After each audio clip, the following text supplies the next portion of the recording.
Welcome to the deep dive. Today we're diving into some really heavy stuff. Eritrea has disappeared. It chronicles the stories of Eritrean citizens who have just vanished under their own government. Yeah.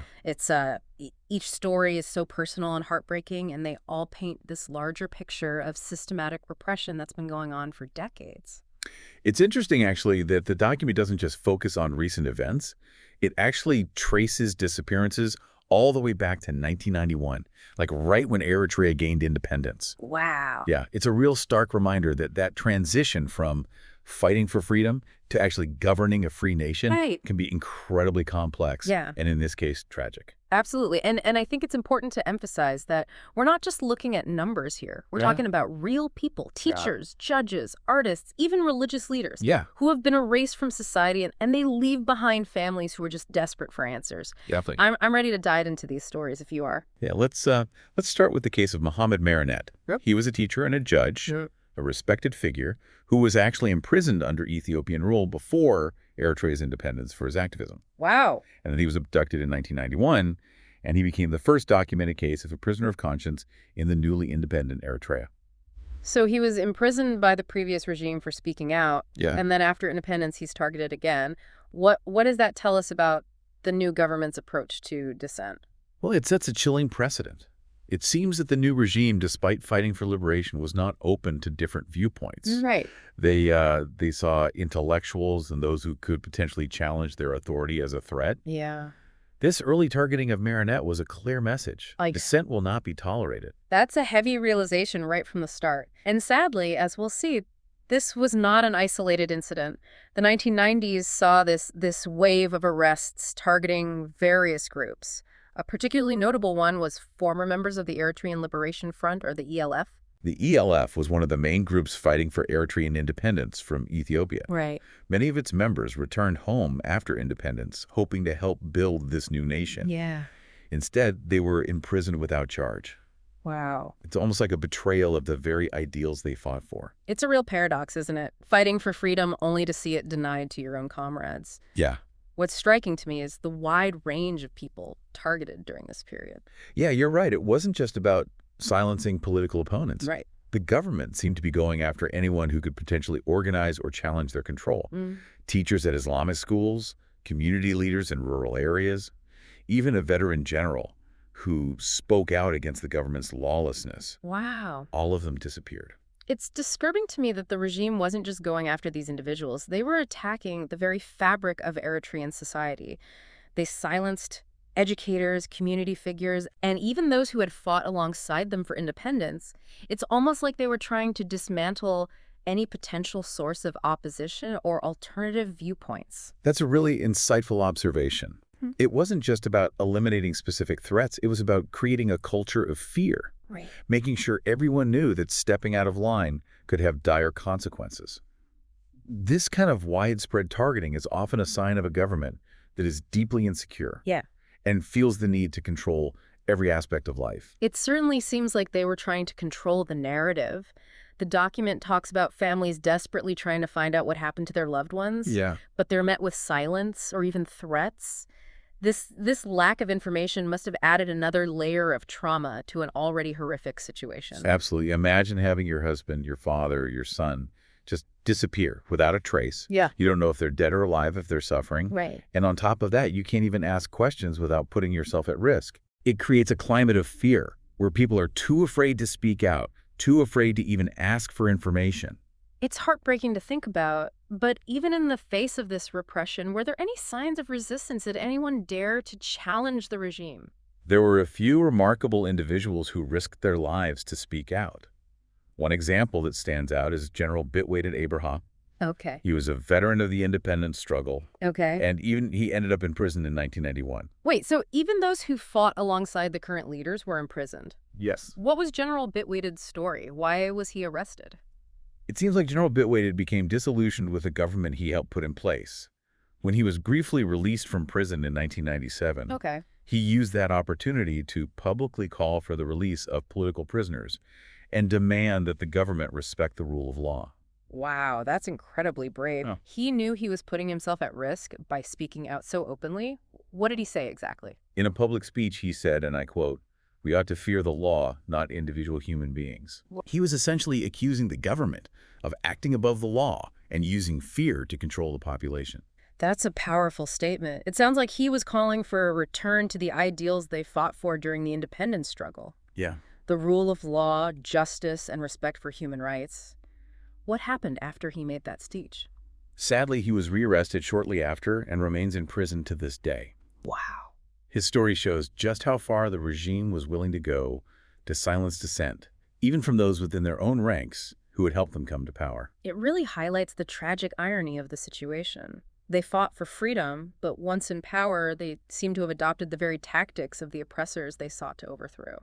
General Bitweded's story, it really underscores a turning point in Eritrea's history. In 2001, a group of high-ranking officials known as the G15 attempted to push for democratic reforms.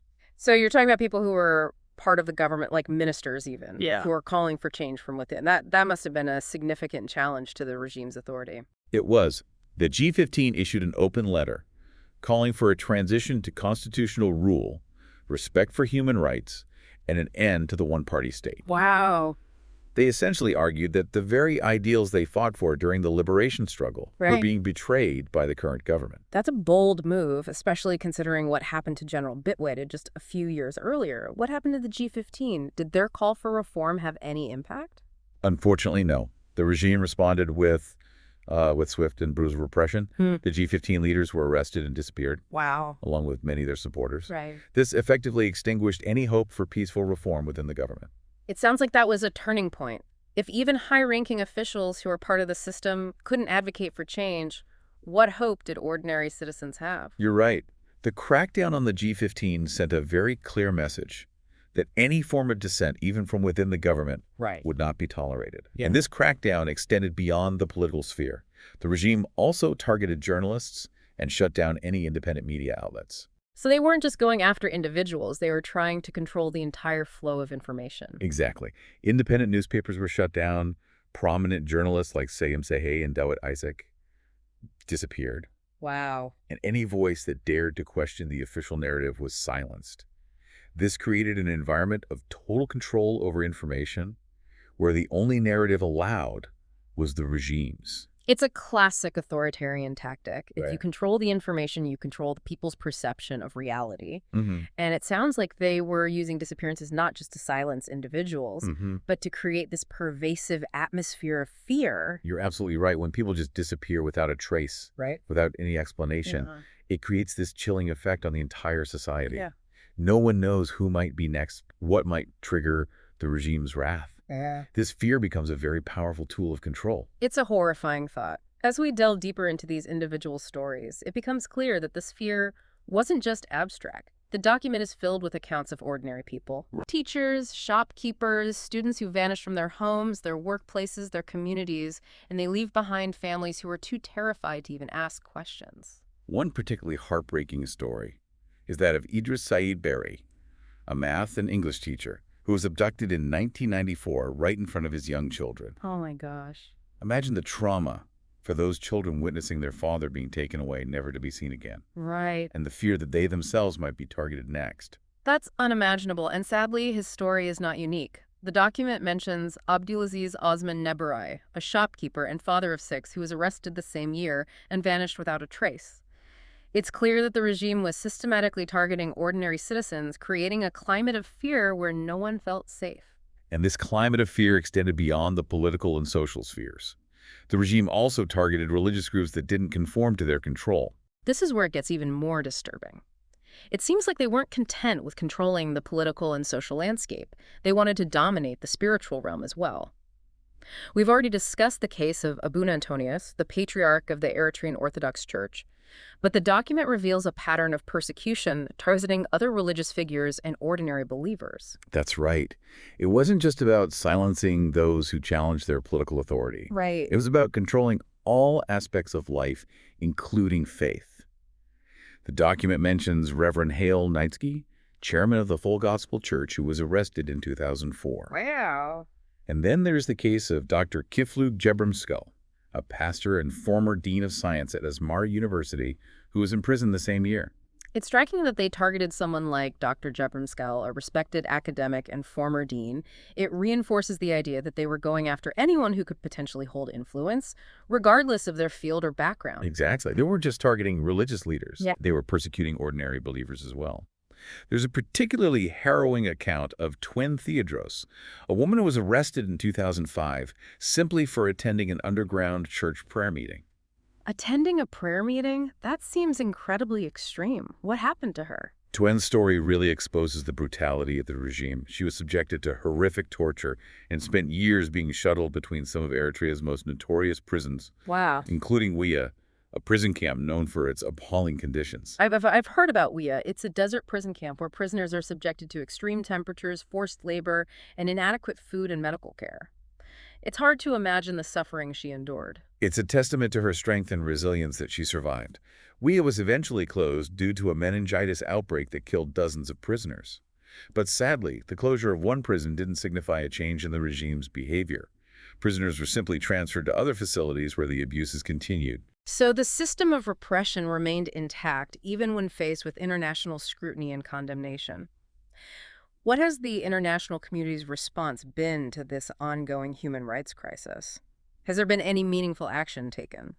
Unfortunately, the international community's response has been largely inadequate. Yeah. There have been some condemnations and sanctions, but nothing that has truly pressured the Eritrean government to change its behavior. Why do you think that is? Is it a lack of awareness, or are there other factors at play? It's likely a combination of factors. Eritrea is a relatively small and isolated country, Right. so it doesn't always get the same level of attention as other human rights crises. There's also the perception that the Eritrean government is difficult to engage with and resistant to outside pressure. So what needs to change? What would a more effective international response look like? First and foremost, there needs to be a greater focus on accountability. Those responsible for these crimes, including those at the highest levels of government, need to be held responsible. Targeted sanctions, international criminal tribunals, these are all options that need to be considered. It sounds like you're advocating for a much tougher stance, one that goes beyond just issuing condemnations. Absolutely. There needs to be a clear message that these abuses will not be tolerated, Right. and that those who perpetrate them will face consequences. Mm. And alongside accountability, there needs to be a more robust effort to support human rights defenders and civil society organizations within Eritrea. What would that kind of support look like? It could involve providing funding, training, Mm. and helping them to document these abuses and get the word out to the international community. It also means providing safe haven for those fleeing persecution. Eritrea has one of the highest rates of asylum seekers in the world, Wow. and these refugees need protection and support. It's a complex challenge, but it's clear that we can't afford to turn a blind eye to what's happening in Eritrea. Exactly. Yeah. And despite the bleakness of the situation, one thing that really struck me while reading this document was the resilience of the Eritrean people. Even in the face of such adversity, Right. there are stories of individuals who endured years of imprisonment, torture, and separation from their loved ones. Wow. And yet they haven't given up hope. It's inspiring to hear that even in such darkness, there are flickers of hope and resistance. Their stories remind us that the human spirit can endure incredible hardships. And it underscores the importance of continuing to shine a light on these atrocities, to keep the pressure on for change, and to never give up hope for a better future for Eritrea. You know, as we've been talking about these individual stories and the international response, it's important to remember that the Eritrean government's use of enforced disappearances, it's not just about silencing specific people, it's a calculated strategy of control. Yeah, that's a crucial point. When people just vanish without a trace, without any explanation, it instills this deep sense of fear throughout the entire society. It sends a chilling message that anyone can be taken at any time, and there will be no consequences for those who carry out these acts. It creates this suffocating environment where people are afraid to speak out, afraid to associate with certain groups, even afraid to think freely. Exactly. It's a way of controlling not just the actions of the populace, but their thoughts as well. The families of the disappeared are left in this constant state of anguish and uncertainty, not knowing whether their loved ones are alive or dead, if they're being tortured, if they'll ever see them again. And that uncertainty is compounded by the fact that they have nowhere to turn for help.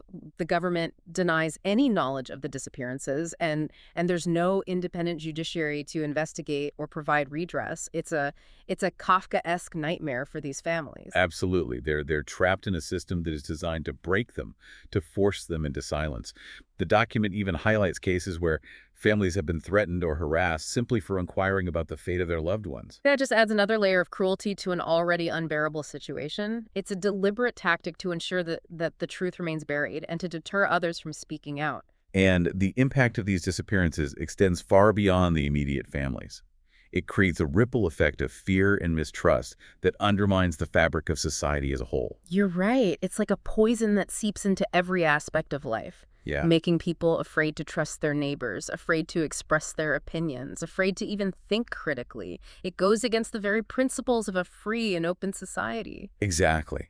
It's a stark contrast to the vision of a free and democratic Eritrea that so many fought and died for. It's a tragic betrayal of their sacrifices. This document, Eritrea's Disappeared.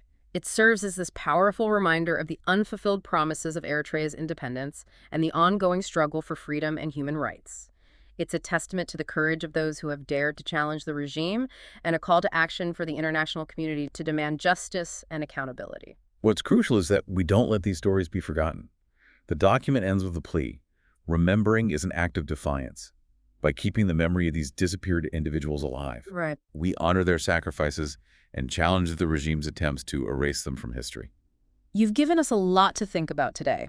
It's a deeply disturbing and complex situation, but one that we can't afford to ignore.